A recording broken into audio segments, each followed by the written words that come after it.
Hello and welcome to Brodual. Today we have Sacrosanct, Vampires of Skyrim. From the creator of many overhauls including Wildcat and Ordinator, we have his very first vampire overhaul. Affecting both vampires and vampire lords, the mod adds new abilities, powers, perks and many other features to the game. Like we've done a couple of times in the past, we're going to split this spotlight up into two. In this video we're going to cover life as a vampire, and then in part 2 we'll cover your life as a vampire lord.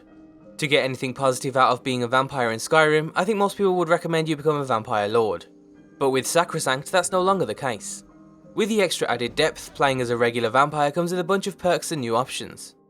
Playing as a Sacrosanct vampire lord will still take you to whole new heights as you'll see in part 2, but it's no longer necessary just to get something out of vampirism. With Sacrosanct, your life as a vampire starts in the same way as it does in vanilla. You can catch disease from other vampires or by playing through the Dawnguard questline. Once you're a fully fledged vampire, you'll gain access to a bunch of base powers. These include, but aren't limited to, brand new racial abilities.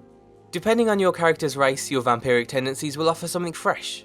Some abilities are only activated through feeding. For example, a high elf will gain an extra bit of max magicka after a delicious feast.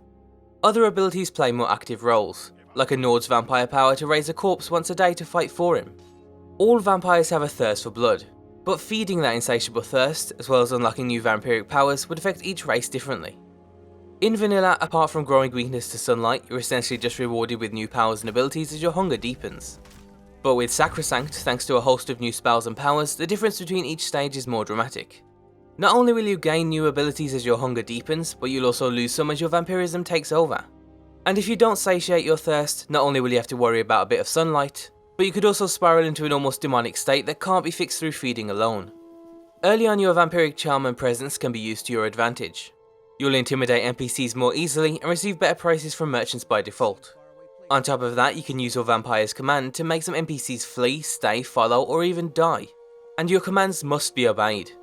You can also use your vampire spells and powers to hide like a chameleon, temporarily granting you invisibility that doesn't break even when attacking.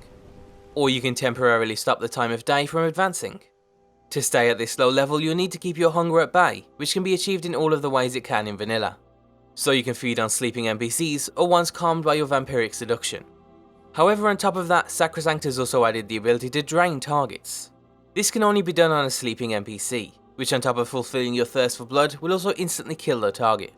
As well as opening up more role-playing options for evil characters, draining also lets you learn the secrets of the blood in the form of hemomancy, also known as blood magic. As you continue to drain targets, you can potentially unlock 4 new blood magic spells. These behave like destruction spells and provide devastating results for your enemies. You can make targets grow thorns, or make a corpse levitate and then explode for AoE damage. You can even send a blood star that chases a target, as well as burning those around it. These new spells act as a sort of progression and incentive for draining NPCs, which is great if you want to go for a full-on demonic evil playthrough.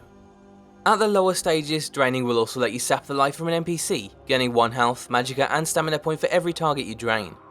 As you progress through the stages, you'll notice your abilities become less about presence and stealth, and more about control and destruction. At stages 2, 3 and 4, you'll gain access to vampire seduction, letting you calm low-level NPCs for feeding. Though as your inner beast emerges, you'll lose the ability to communicate with the same charm you had at stage 1, making prices rise to their normal amount and losing the vampire's command ability. Let your hunger continue to deepen and you'll completely unleash the beast, making your thirst for blood so dramatic that the only way to fulfill your desire is through draining. So essentially, if you let your hunger spiral out of control, simply feeding on a target isn't enough. You'll need to drain everything they have, killing them as a result.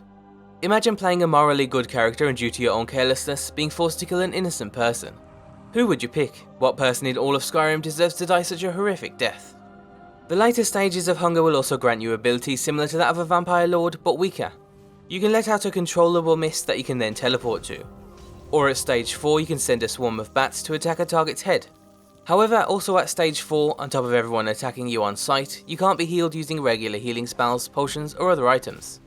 You can only heal by draining an enemy's life, or by crafting one of 4 new blood potions. These potions can be crafted at any cooking pot, although some require you to be a vampire lord to make them.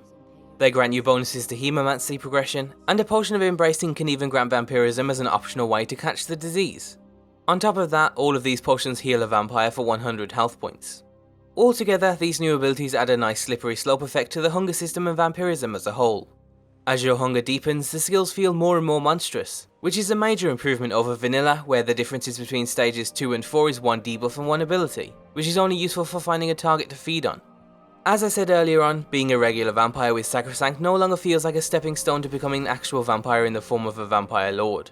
With around a dozen new abilities across all 4 stages of hunger, as well as a new progression system in the form of draining and hemomancy, you can get a hell of a lot out of just being a regular old vampire, which can be a great option especially if you've already ran through the Dawnguard questline a couple of times in the past. However, vampire lords offer much more now too.